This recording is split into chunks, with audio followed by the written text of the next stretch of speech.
Choosing a digital marketing vendor to help you with your digital marketing can be a pretty daunting decision.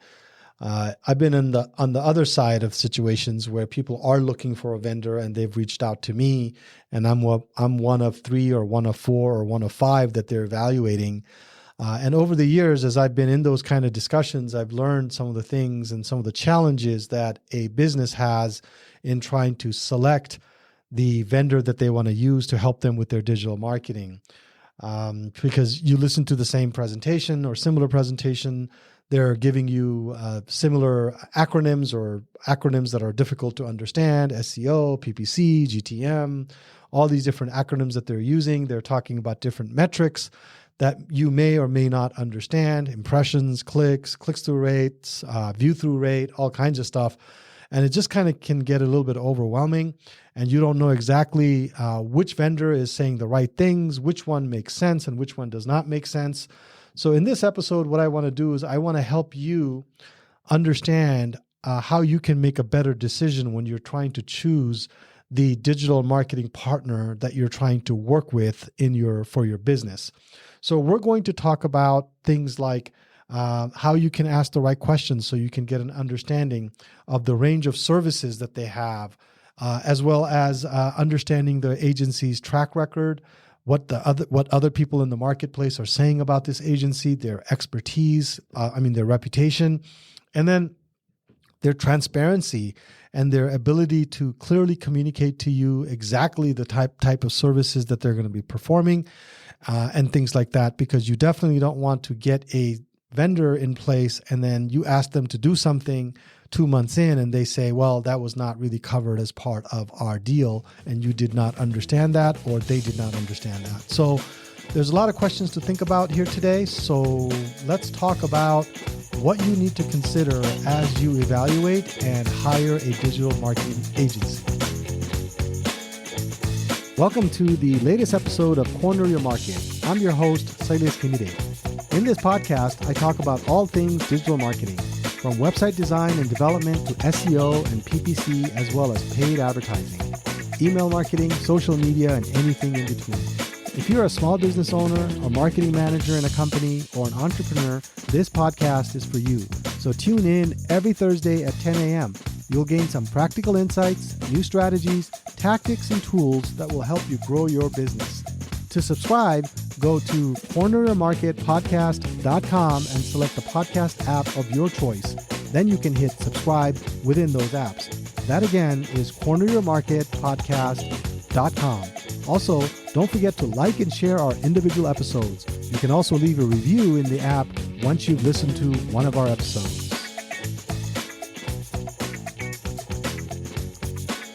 So you're ready to get your digital marketing to the next level, and you're thinking about hiring a digital agency, right? So you are needing help in different parts of your marketing. Your business has maybe leveled up a little bit and you need to level it up to the next level. Your business is kind of stagnant and you're wanting to get a third-party marketing vendor involved in your business. That's a big decision. I will give you that. It's not easy because you're going to be spending quite a bit of money with these folks, and you want to make sure that you're choosing the right vendor. So how do you go about that? So what I'm going to talk about today are some of the things that you need to be thinking about, okay? And then what I'm going to do is also give you some common mistakes that people make as well when they're making these decisions. I've been on the other end of the spectrum, on the receiving end of bidding for your business. So I can offer some, mistakes that you could avoid because I have some experience in that and things like that. So the first thing that you want to be making sure that you fully understand is the range of services that this vendor is providing, okay? Digital marketing has this way of bleeding into things. So you start out with a website project. All of a sudden, you're thinking that when somebody builds a website, they also do SEO or they also write the copy and things like that, which is not the case. It's so specialized these days that some people only focus on the branding and the design. And some people only want to do copywriting. And some people only want to do SEO. So because of that, you have to understand the range of services that this vendor is actually providing. I've also been in situations where the customer or the client, we are there, we might be doing their website for them, and then all of a sudden they ask you a question on email when it's time to launch the website. And technically, email is a whole different beast. I mean, email servers, web servers, not the same thing. So for a website, you're updating the A records. For the mail, for email, you're updating MX records. Totally different, right? And it points to different servers, and it's hosted on different servers and things like that. So, but people don't understand that. And so you might find yourself in a position where you are about to launch a new website and you're launching it on a new host, and all of a sudden you have questions on what happens to email and what happens to all that stuff. So that's a common question and a common situation that people run into. Fortunately, I've run into that situation often enough that I've actually just developed expertise on that, because it's not a huge thing to address for the client. And I want to make sure that that launch journey is just absolutely amazing, and that the client doesn't feel like they've been gypped, that, okay, they forgot to ask, but they don't know, right? They're clients. I mean, I don't know about how to install a bathtub if something comes up. And then the guy says, I don't do it. I'm like, I got to install a bathtub and the plumbing's not done, So I don't know what I don't know as a client. So that's the approach that I take. And so when we run into a situation like that, we have built some expertise in some of these situations where we can basically just fill in the gap and get that done for the user, for the client. So understand your range of services. The other thing to think about in range of services is also your time. If you're going to just use a vendor for website development and you're going to use somebody else for SEO and content, that's 2 agencies you have to manage, or 2 vendors you have to deal with, 2 personalities, 2 ways of doing business. And they may not talk to each other, and they may not work well together. So that's a lot to consider, right? So when you're thinking about digital marketing, the pros of finding a vendor that does everything in-house is really high. And then there's some cons. I mean, they may not have expertise in all of them. It's hard to find an agency these days that has expertise in everything. I think I'm a little bit unique in the sense that I grew up in the industry, meaning, back when I started doing PPC was really easy to do. And so web design, development, PPC, SEO were very simple things to do. One person could do it. Nowadays, those are very, very highly specialized things. Like a PPC guy can't really do SEO very well. An SEO guy is not a very good web designer, So you really have to take that into consideration. So understand, I feel like I'm rambling here. So what I'm trying to say is understand the range of services that this particular vendor is offering, right? And make a decision on how important it is for you that all of these services are within one roof, or you could split it up a little bit. From a practical standpoint, it makes sense for you to have the design, content, copy, and SEO to be in the same place. And then hosting and maintenance, same place, right? If all of that is in one place, then it makes it a little bit easier, because PPC and maybe social media and things like that are a little bit on the outside of your website functions, and it's not really that dependent on the website. So try to group things that way. Okay, so range of services is the first thing. The second thing is a proven track record and expertise. Now, I ran into a situation not too long ago. I got this really cool cold email. The guys are going to help me with marketing or outreach and things like that. I thought, this is a really good deal. I'm going to call this guy. I admit I'm one of those guys that keeps the email spammers in business. So I reached out to him. I even had a Zoom call with him and did a Zoom call. It was great. It was just too good to be true. It was just wild, man. This guy was saying he could do everything for me. And at a pretty decent, it was a pay-to-play kind of situation too. And then it came down to proven track record and expertise. And I said, hey, who are some of the clients you've worked with before? Can you give me a couple of references I could check out? can you show me some of your past work? And they said, yeah. We'll get it to you after the call. It's been 4 months. I haven't heard back. 4 months. So yeah, you got to ask about a proven track record, and you got to ask about expertise, right? I'm not saying be overly suspicious, but you do need to work with people that have been doing it for a while. This thing there's landmines everywhere in digital marketing. I mean, you don't want to get your domain blacklisted. You don't want your domain to be marked as spam. You don't want to be, doing some sleazy stuff on your website. You don't want to be offering some stuff and getting banned by Google on Google Ads. You know what I mean? So you got to work with somebody that has a proven track record and expertise. And one way to ask for that is, hey, can you show me some of your past work? Maybe show me a sample of what you did for somebody. One thing that I've always found helpful, at least some of the intelligent clients that I've worked with have said is, can you show me your dashboard that you create? Maybe you can show me a sample dashboard. It kind of shows you, where the agency is in terms of their development. If they've got a dashboard that they can show you with their metrics and everything like that, that's a pretty well-established agency. And so ask for things like that. Ask for a reference. I think I don't think it's kosher. It's not kosher to do that. I mean, I've been a part of a lot of RFPs, requests for proposals, big government jobs, and they ask for references. I mean, several of the ones that I responded to asked for references and things like that. So do that. I mean, I think it's worth your time to ask that ask that question. And then the other thing that you want to make sure you have a really good understanding of when you're evaluating your agency is how much of their campaigns are data-driven and measurable. Look, I understand marketing can be, I've heard the famous quote, half my marketing budget is wasted. I just don't know which half. I get that. But there has to be some degree of objective, data-driven, measurable type approach to their marketing, right? So even if it's a design, do they do a focus group, or do they do, there are online sites which allows you to post a logo and have people vote on it to get some user feedback, right? So what level of a data-driven approach do they have in their process? What is their approach? I mean, what is their process for things like that? I mean, especially if you're talking about, let's say, PPC or hard marketing dollars of that nature, you definitely need to ask about what is their approach to the thing.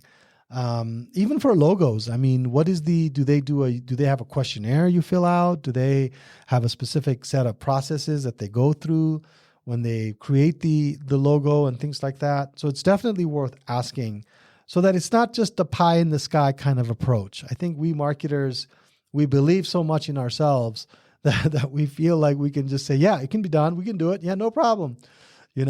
However, you need to kind of put that in a little bit of a context there. And then also transparency in performance. This is like the fourth point. I put it under transparent pricing and contracts, but there's also transparency in performance. Who's doing the work? Where's the work being done? Things like that. I get a lot of questions on the web design side these days, on development side. Are all of your developers in the United States? I don't know why that question is being asked. I can go either way. Personally, I don't care where the person is located as long as they do good work. But I know that there's enough people out there that have been maybe burned by that experience that they don't want to go through it again. And so I have specific folks that have told me that one of the reasons why they selected my firm was because we only have U.S. developers and U.S. designers, which is fine. I mean, it's no problem. But the key there is asking the question, right, and understanding what that is. I wouldn't place that in one of the more priority things, but if you're copywriting and designing, I think it's important. So transparent pricing and contracts is another one. Some people have weird pricing structures, man. Weird.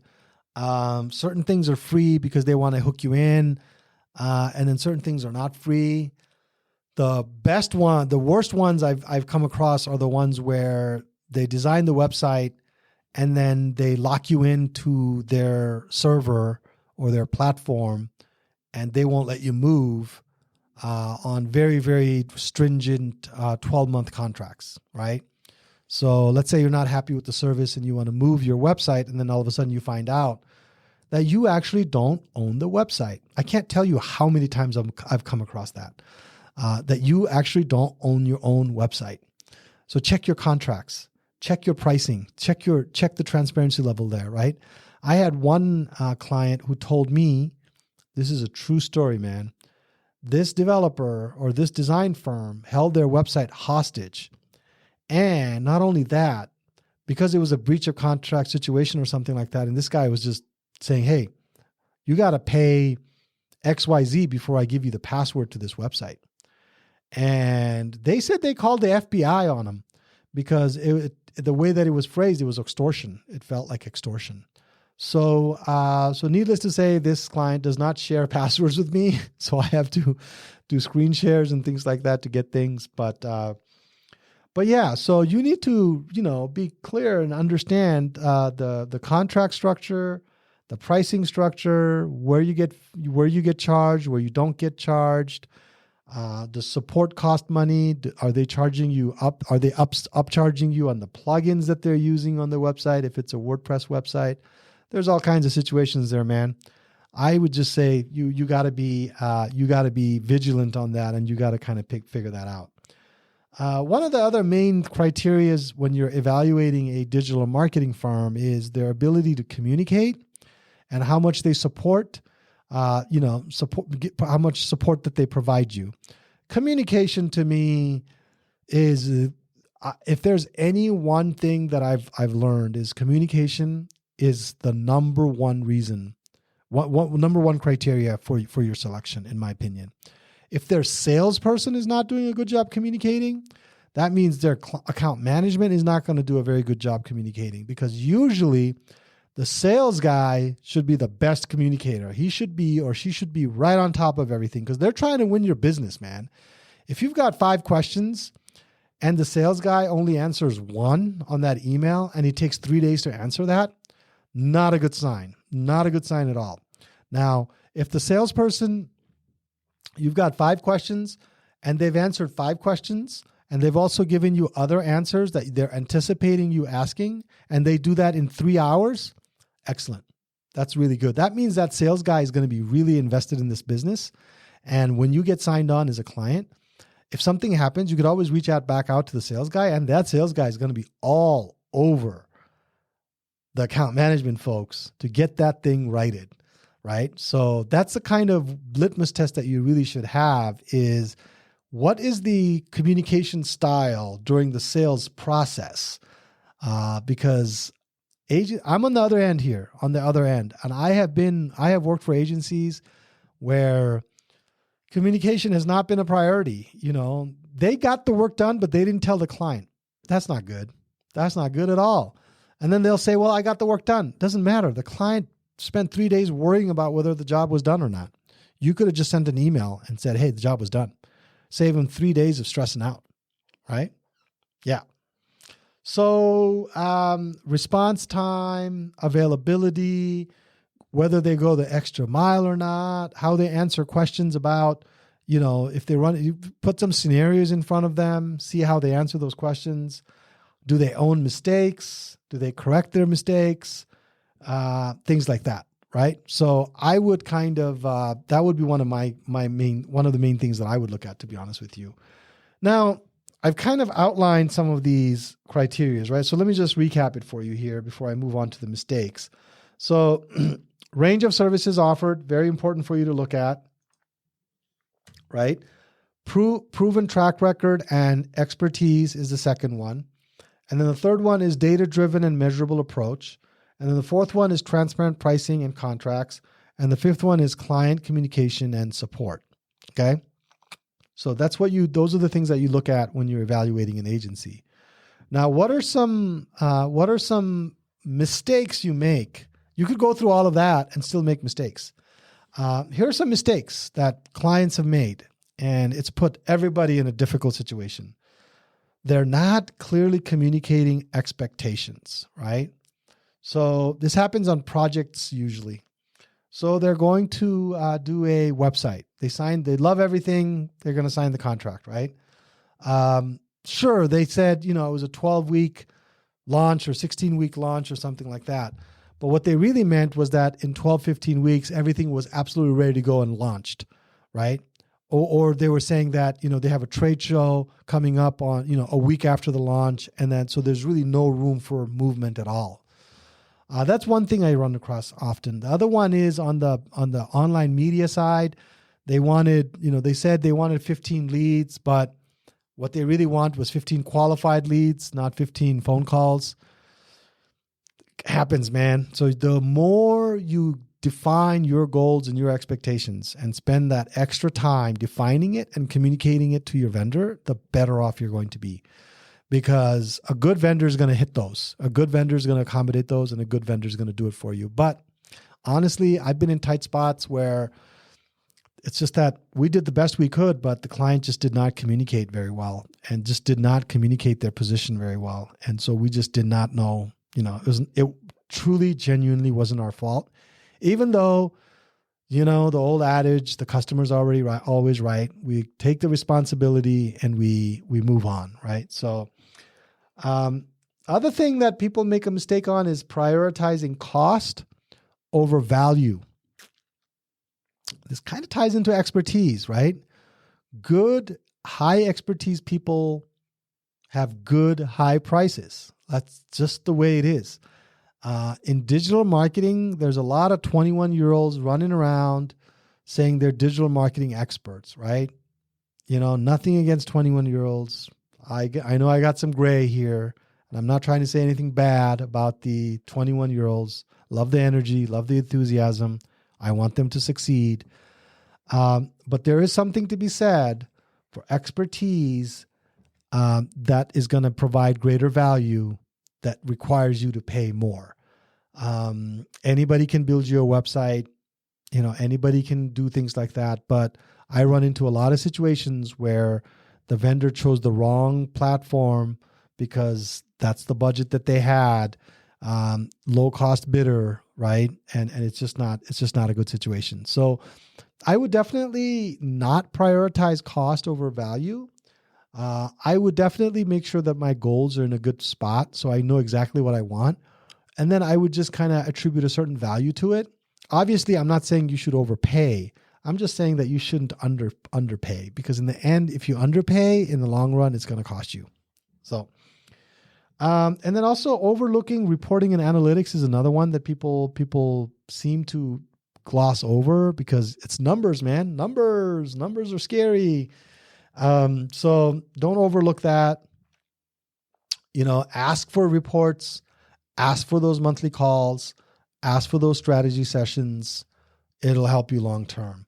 The other one is kind of goes to communication a little bit, is culture fit. There has to be a culture fit. I remember, some agencies just have a government office feel to it. I'll be honest with you. On this one, I do have something against government offices, so I'm not going to apologize for that one. I've been in line to the DMV. So sometimes I've noticed, I've worked at a couple of agencies where they just don't have that forward thinking, cutting edge, let's figure this out type mindset, And if you're that type of business, or your industry is that kind of industry, then you definitely need to find an agency that is a little bit more like that. That's up to speed on AI and up to speed on the latest and greatest on social media and knows exactly what the TikTok trends are and just gets back to you in 2 minutes or 3 minutes or 10 minutes or whatever, So you need to assess the culture fit, because if your organization is fast paced and needs things right away and operates on a high level of uncertainty, then you need an agency that kind of does that too, to an extent. I mean, you want to kind of get a little bit of a balance on that so that they can also compensate for maybe your inadequacies. But I think you get what I'm trying to say. And then neglecting to follow up on those references. Remember, I told you to get references. So follow up on them, right? Don't just have them send the references and then not call up. Have a strategy for maybe the type of questions you want to ask them, and maybe the type of information you want to get in these situations, right? So So don't neglect the case studies and references that you've asked for and things like that. So hopefully this has given you a guideline in terms of how you can go about choosing the right digital marketing partner for you. I talked about, some of the criteria you should use, as well as some of the mistakes you should avoid. I think at the end of the day, I would say track record and expertise and communication are probably the three things that I would look at. And then I would just kind of make sure that there's a culture fit as well. So with that, if you're in the market for looking for a new agency, well, first of all, call me, right? But if for some reason you don't feel like you want to work with me, at least you have some kind of a way to evaluate the vendor and make the right decision in terms of the kind of person you want to work with or the kind of agency that you want to work with. And believe me, if you follow these steps and you avoid those mistakes, you'll be in a really good spot and you'll find somebody that's going to help you take your marketing to the next level. So with that, happy marketing, folks. We'll catch you next time. If you're a small business owner, a marketer in a company, or an entrepreneur, this podcast is for you. You'll become better educated and informed when it comes to digital marketing. And if you implement the strategies, tactics, and tools I discuss in this podcast, your business will grow and prosper. To subscribe, go to corneryourmarketpodcast.com. That again is corneryourmarketpodcast.com. You can also search for Corner Your Market in Apple Podcasts, Spotify, Google Podcasts, or wherever you get your podcasts, and you can subscribe through those apps. Also, don't forget to like and share our individual episodes. You can also leave a review. Finally, I would love to hear from you, so if you have any questions, feedback, or general comments about the topics I discuss, feel free to send me an email. I will be sure to share and discuss your feedback on the air if it will benefit our listening audience. You can write to me at connect@corneryourmarketpodcast.com. Just put listener comment in the subject line. That email again is connect@corneryourmarketpodcast.com. Thanks for listening. I look forward to being back next week. Until then, be good and do good.